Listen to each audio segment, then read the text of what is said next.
Hi, I'm Amanda with amandascorner.com. Today I'm going to show you a great way to release your external rotators and in particular getting into your piriformis muscle, which is often a tight spot for people, gives a lot of people trouble, and keeping it released will improve your posture, keep you more comfortable, help align the pelvis. So I'm going to use a foam roller. This is a 6-inch by 36-inch round roller. You need to have a round one to do this. A half roller won't work. And I have a smooth roller. They also make some that are bumpy, have indentations. The one that I have is called the rumble roller. And you can use that for this too. It's quite a bit more aggressive and intense. So if you are new to using a roller or find that you have a lot of tenderness when you try this, then I would stick with a smooth one for a while. And you can always progress to a more textured roller in the future. Okay, so first we're going to start seated on top of your roller. If you're brand new to getting on the roller, even this can feel a little strange at first. It's good to do this on a floor rather than being up on a table. Sometimes there's tables up at gyms or in a therapy clinic. You'll be up on a padded table. It's good to try it on the floor if you're feeling a little nervous about rolling off and falling. So my hands are behind me, kind of like a kid's crab walk position, and you can keep the feet open. It'll be a little bit more comfortable for balance, and I'm just going to slowly start to roll just a few inches. So I'm just coming kind of through the glutes right now. We're just going to start and kind of warm up through the body, just nice and easy. So when we get on the roller, we're trying to be heavy into the roller. You want to relax the body. In Pilates, so often we're pulling up and in and we're trying to be light, we're lifting up out of the waist, and you're doing the opposite here. You're really kind of sinking your weight into the roller, like it's taking the shape of the roller.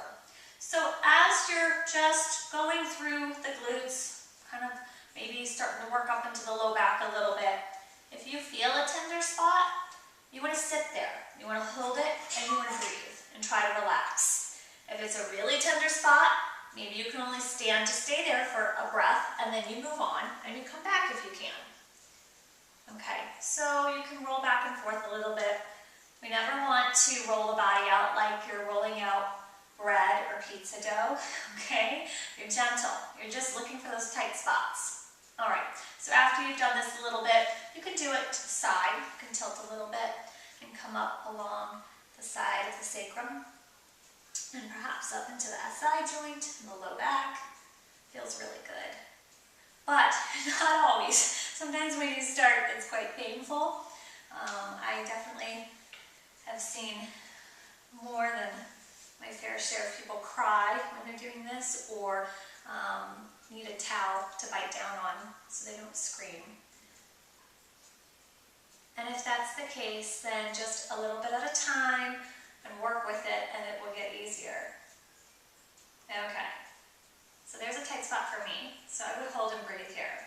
When we use the roller and we focus on releasing the body into the roller, we're going to get deeper than the tissue of the muscles. You're going to get into the fascia, and the fascia is like a cobweb-like substance that connects all the cells inside your body. And we can hold old traumas and entries in this fascia. It could be a fall that you had when you were 2 years old, and 20, 30, 40 years later, you're getting into that spot and releasing that tissue. On that same note, it's really common, there I have another tight spot, it's really common as you release those injuries from physical trauma that you also have an emotional release. So sometimes crying while on the roller can be from pain, and sometimes it's just an emotional release, and that's fine. You want to let it out and let the body heal. Okay, you can go down the center, go down the side a little bit. Now we're going to get into our rotators. So what you'll do is take one leg, you're going to crisscross it in this figure 4 shape up above the knee. We don't want to put pressure right on the knee joint, so I'm a few inches above, up on the thigh. And then the leg that's making the figure 4, you're going to lean into that cheek. And then you're going to start to slowly roll and see if you can find a tender spot. So for some people this is going to be quite uncomfortable. You might have a lot of tenderness. And if that's the case, then one thing to note is that healthy tissue should be pain-free and it should be smooth. Sometimes if you have a lot of trigger points and a lot of little knots and muscle spasms through all that tissue, you're going to feel that you thump over those spots.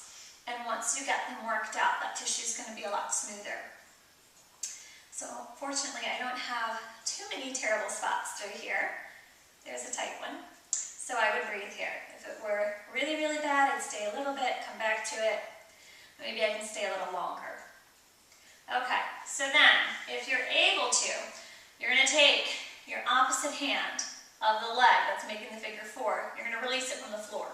So not everybody can do this, but if you can, this is really nice. I'm going to take my hand above the knee, and I'm going to apply slight pressure away. So I'm pushing the leg away from me, further into external rotation, and then I'm going to roll through that cheek again.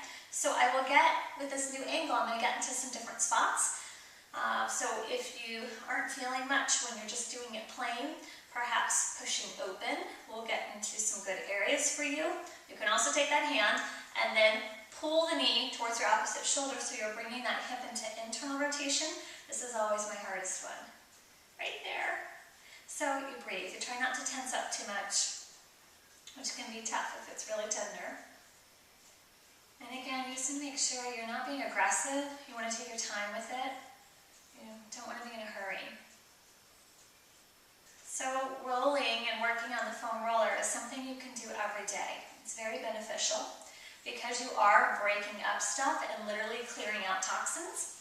You want to make sure you're drinking a lot of water while you're doing this work. You don't want to follow this up with Starbucks. And if you really have a lot of tender spots or you're doing a lot of work all over the body, then it might be helpful to have a soak and a bath with Epsom salts. That might be nice to help clear some of the gunk out of your body as well. But if you have really tight spots, don't get frustrated. Stick with it. Take your time.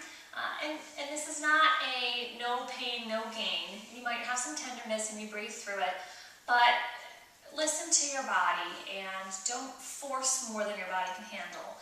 Just work with it bit by bit.